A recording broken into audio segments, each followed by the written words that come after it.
I recently bought an LED light panel from Neewer, and I'm pleasantly surprised. This is the NL288, and it has almost all of the features I'd want in a video light. Almost. So, am I going to give up my 2-foot by 2-foot softbox? Well, we need to talk about that. LED lights have come a long way in just a couple of years. They've gotten bigger, they've gotten brighter, they've gotten cheaper, and so when I bought this light, and yes, I paid for it, no one sent me any freebies, I was a little concerned that it was going to be too small. So I'm pleasantly surprised that it's bigger than I expected. And yes, I know the specs were online, but I was expecting 14 inches by 10 inches to be disappointing, and it's not. But with that said, this light is also too small for some lighting situations, and we're going to talk about that in a moment. Some LED panel lights have a removable diffuser, and you would normally use one of those lights with the diffuser unless you needed, an extra boost of brightness. However, the Neewer light, is that how you say, is it Neewer? I don't know if I'm saying that right. Anyway, I'm going to go with Neewer. So this light has a diffuser that's built in, so you can't remove it. However, that's probably not going to be a problem because it's plenty bright right out of the box. In fact, right now I have it set to 1%, and I was concerned that it was going to flare the lens. So the diffuser does a nice job of, diffusing. Even at 1%, I can't see any hot spots from the LED lights underneath. The NL288 is made of plastic, but it feels very sturdy and well built. And it's light enough, and it's also small enough that you could throw it in a backpack if you wanted to. However, I would definitely want to protect the LED surface though. The light is designed to mount to a standard light pole or C-stand with a baby pin. That's just what they call the fitting on top of a light stand. And the mount and the hinge are mostly plastic as well, but again, they feel pretty tough. I'm not worried about them cracking in normal use. There are 2 knobs and some LCD screens on the back, and you can control the color temperature from a warm tungsten with a color temperature of 3200 all the way up to a cool daylight temperature of 5600. And I've had it on tungsten right now.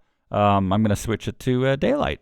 I do like the fact that there are 2 knobs on the back and they're dedicated because some lights, they use the same knob for multiple functions and you got to press or you got to do all these things. So you've got this other knob and that controls brightness, and the light will go from 1% to 100%. Now, there's no 0% and the light can't be turned off using the brightness dial. And I mention that because I have a light from another company that will shut off with a 0% setting. It takes a really long time to go from 1% to 100% or the reverse, like several complete rotations of the knob. And I guess I appreciate the extra precision, but quite frankly, I would prefer a knob that jumps in faster increments. It's slow enough to adjust that it's kind of a little annoying. The light also comes with a remote, and I just realized I've never actually used a remote before because I don't really use remotes, although I can see the benefit, so yeah, it works.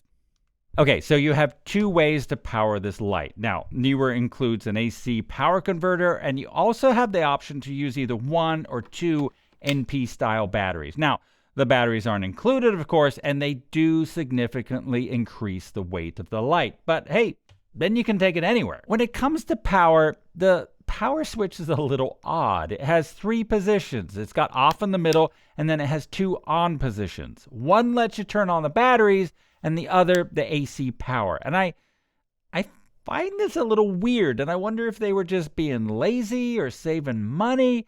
It does mean that if you've got batteries attached and the AC power, you could accidentally run down the batteries when you thought you were using AC. Maybe not a big deal, but it does make me scratch my head a little bit. As you know, if you subscribe to my channel, I do a lot of microphone reviews, so audio is really important to me. And I've struggled with noisy lights, though. I've got some older Godox lights, not panel lights, the traditional kind, and they are super noisy. The fan makes them unusable as a key light if they're near my microphone. And I even went to the trouble of hot rodding one of the Godoxes with a new fan, and it did make it quieter, but the light also runs a lot hotter now. I actually bought my Aputure Amaran light, this one right up here, not for the portability, but because it was a quieter light.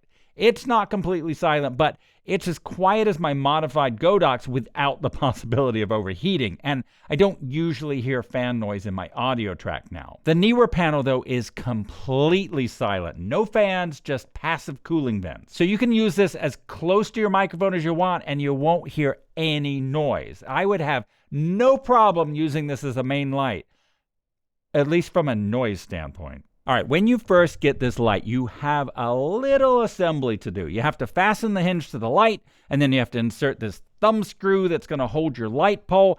And it does mean that these 2 thumb screws can be removed completely, which also means you could potentially lose them. The light would be pretty much unusable then because you couldn't mount it to anything. Although, I mean, there is a 1/4" 20 mount point on it for attaching the tripods, but still, that would be a real bummer. And you do have to take off these thumb screws, at least if you want to use the case that's included, you have to remove the mount. And this is another complaint I have. I mean, the case is designed for Neewer's shipping efficiency, not for your ease of use. So to use the case, you have to break down the light into its component parts, and it won't fit into the case unless you remove the hinge every time. And for me, that makes the case almost useless. Oh, and just as a little public service announcement, you know, a little reminder, since this light is rectangular, if you're filming vertical shorts or TikToks, you got to remember to turn the light vertically.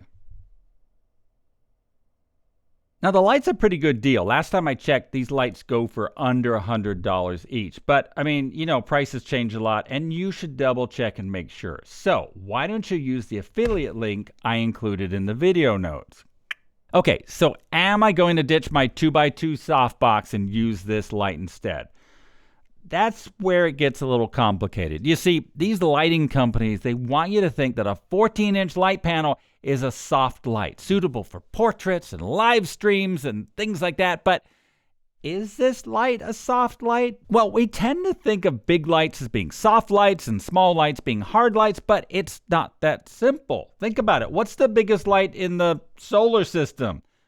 Right, the sun, pretty big. And yet, no one would ever call direct sunlight soft light. All those harsh shadows, so like what gives? Well, if you were on the planet Mercury, and I know we're getting a little sciencey here, you would be bathed in beautiful soft light just before you caught fire. And the reason is because the softness of a light is related not to the size of the light, but to the apparent size. In other words, how does it appear to the subject? Is the light large in relation to the subject? Big lights that are far away, like the sun, look like little tiny lights, and move them closer and they appear bigger, and then you catch fire if it's the sun. But they fill the shadows more when they're closer because they wrap the light around the subject. So any light can be soft or hard. I know, okay, Haynes, get to the point. Are these soft lights? Well, it depends how close they are. If you mount them out of the shot in a studio situation, then no, they're not particularly soft lights. If I had my camera really close to me